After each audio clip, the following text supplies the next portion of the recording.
안녕하세요. 경제적 자유민족 경자입니다. 이번 주 금요일 저녁에 또 하나의 소식이 뉴스로 나왔는데요. 바로 4월 초에 상장 예비 심사를 청구했던 크래프톤이 승인되었다는 기사였습니다. 굉장히 빠르게 승인이 되었는데요. 그래서 크래프톤은 이제 7월에 공모 종목으로 우리를 찾아올 것 같습니다. 그럼 크래프톤 청약을 대비해서 이것저것 알아보도록 하겠습니다. 일단 제일 중요한 것은 청약하는 주관사를 파악하고 계좌를 준비하는 것일 겁니다. 대표 주관사는 미래에셋증권, 그리고 공동주관사로 NH투자증권이 공개가 되었고요. 초대형급 공모주이므로 여기에 서브 주관사로 3, 4개 정도의 공동주관사가 추가되는 것을 저는 예상하고 있습니다. 그리고 다음 주 주말이죠. 6월 19일까지 증권신고서를 제출한다면 증권사 중복 청약이 가능하게 되는데요. 화면의 기사를 보면 최대한 빨리 증권신고서를 제출한다고 나와 있으므로 다음 주에 증권신고서를 제출할 수도 있을 것 같습니다. 이렇게 된다면 아마도 중복 청약이 허용되는 마지막 초대형 종목이 크래프톤이 될 것 같습니다. 그럼 크래프톤의 사업에 대해서 알아볼까요? 크래프톤이라는 회사, 이제 공모주에 관심 있는 분들께서는 많이들 아실 텐데요. 게임을 서비스하는 회사입니다. 화면 보시는 7개의 게임을 서비스하고 있는데요. 7개의 게임 중에서 대부분의 매출은 배틀그라운드에서 나오고 있습니다.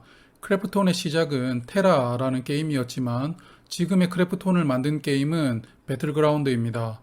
배틀그라운드는 배틀로얄이라는 장르의 게임인데요. 쉽게 말하면 살아남는 최후의 한 명을 가리는 게임입니다. 이러한 배틀로얄이라는 장르는 기존에도 있었지만 배틀그라운드의 등장 전과 후로 나누어질 정도로 배틀그라운드의 등장은 정말 센세이션했습니다. 그리고 배틀그라운드가 모바일에서 서비스가 되면서 회사의 매출은 급성장하게 되었는데요. 거기에 작년에 코로나19의 영향으로 크래프톤의 매출은 폭발해버렸죠. 올해 1분기도 매출 비중의 82%는 모바일에서 나오고 있습니다. 또한 한국 게임사입니다만 한국에서의 매출 비중이 굉장히 적습니다. 고작 6%인데요. 한국을 제외한 아시아에서 대부분의 매출이 나오고 있습니다. 리니지로 국내 매출 비중이 큰 NC소프트와는 차별화된 매출 비중이라고 볼 수 있겠습니다. 이러한 부분으로 인해 해외 서비스 중심인 크래프톤이 국내 중심의 NC소프트보다는 좀 더 실적 성장 가능성이 더 크다고 저는 생각을 합니다. 그리고 올해 1분기 실적도 매출액 4,600억 원에 분기 순이익 약 1,900억 원이 나오면서 순이익률 42%를 기록하였습니다. 정말 놀라운 이익률인데요. 다만 전년 1분기 실적이 워낙 좋았다 보니 전년 동기간 대비해서는 손익의 성과가 좀 줄었다는 것을 알 수 있습니다. 하지만 저는 이 정도의 실적도 정말 대단한 것이라고 생각을 합니다. 그러나 크래프톤은 배틀그라운드라는 확실한 캐시카우로 인해 엄청난 실적을 거두고 있지만 넥스트 배틀그라운드에 대한 필요성이 계속 대두되고 있는 상황입니다. 회사도 이러한 부분으로 인해 여러 차기작을 준비 중인데요. 작년 말에 야심차게 출시했던 엘리온의 실망감으로 인해 더욱더 차기작에 대한 필요성이 커지고 있는 상황입니다. 그래서 회사는 최고 인기작인 배틀그라운드를 좀 더 개선한 형태의 모바일 신작을 준비하고 있습니다. 배틀그라운드 뉴 스테이트라는 제목의 게임인데요. 이 게임은 배틀그라운드를 계승한 게임성에 모바일의 한계를 뛰어넘는 수준의 그래픽을 구현했다고 알려지고 있습니다. 현재 구글 플레이에서 약 1,000만 명이 사전 예약을 한 상황이고요. 이번 달부터 알파 테스트에 돌입합니다. 이제 조만간 신작을 만나볼 수 있지 않을까 예상해봅니다. 그럼 크래프톤의 청약 수량과 더불어 공모가를 예상해보겠습니다. 크래프톤은 5월에 액면 분할을 했는데요. 아무래도 한 주당 가격이 100만 원이 넘어가다 보니 상장을 위해서는 주당 가격을 낮출 필요가 있었습니다. 그래서 862만 주의 주식수는 이제 약 4,310만 주가 되었는데요. 그리고 4,310만 주 중 최대 주주와 관계인의 지분율이 35.7%입니다. 공모를 하게 되면 최대 주주 지분율이 더욱 희석되므로 유통 물량이 크래프톤의 단점으로 부각될 수 있는데요. 그리고 이러한 지분율로 인해 구주 매출은 저는 하기 어렵다고 생각을 합니다. 하지만 주요 주주 중에 텐센트가 있습니다. 지분 약 15.5%를 보유하고 있고요. 아무래도 상장한다고 해서 바로 지분을 정리하지는 않을 것 같습니다. 그래서 이 텐센트가 최대 주주의 우군이 되어준다면 그래도 상장일 유통 물량은 많이 줄어들 것이라고 저는 생각을 합니다. 그래서 저는 약 1천만 주를 신주로 모집하는 것을 예상을 해보는데요. 그럼 공모 수량은 비중으로 19%가 되고요. 기존 주식수와 합쳐보면 총 5,310만 주가 상장하게 됩니다. 그리고 저는 국내 대형 게임 3사인 NC소프트, 넷마블, 그리고 코스닥에 상장되어 있는 펄어비스가 비교할 종목이라고 생각을 하는데요.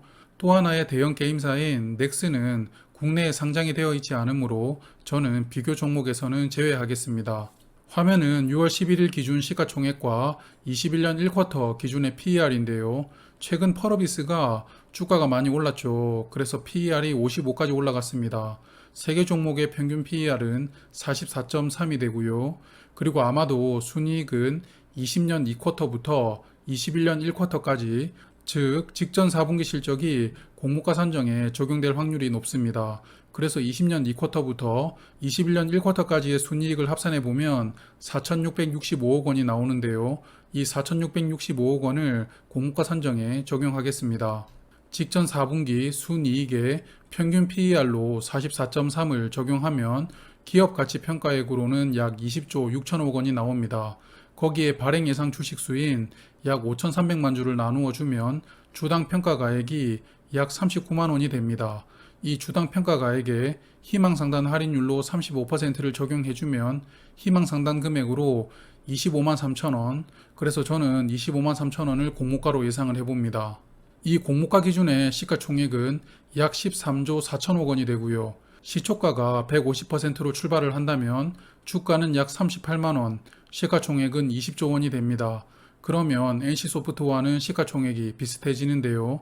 그리고 시초가가 200%로 출발할 수 있다면 주가는 50만 6천 원이 되고요. 시가총액은 약 26조 9천억 원이 되게 됩니다. 그리고 현재의 장외거래 시세는 54만 5천 원입니다. 장외거래 시세가 제가 예상한 공모가 200%보다 높은데요. 그러므로 지금 장외거래로 크래프톤을 매수하시는 것은 좀 부담스럽지 않을까 생각합니다. 오늘은 7월 중에 청약이 예상되는 크래프톤에 대해서 알아보았습니다.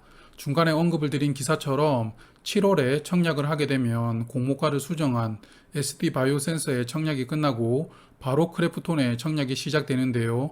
이렇게 되면 SD바이오센서가 상장 이후 투자 자금이 크래프톤에 집중되게 되므로 SD바이오센서에게는 좀 불리하게 되는 일정일 것 같습니다. 그리고 내일은 나모센스의 수요 예측 결과와 SD바이오센서의 수정된 증권신고서 관련해서 말씀을 좀 드리도록 하겠습니다. 다음 주도 화이팅 하시는 한 주 되시길 바랄게요. 저는 경제적 자유민족이었습니다. 지금까지 영상을 시청해주셔서 감사합니다. 앞으로도 구독, 좋아요 꾹꾹 눌러주세요.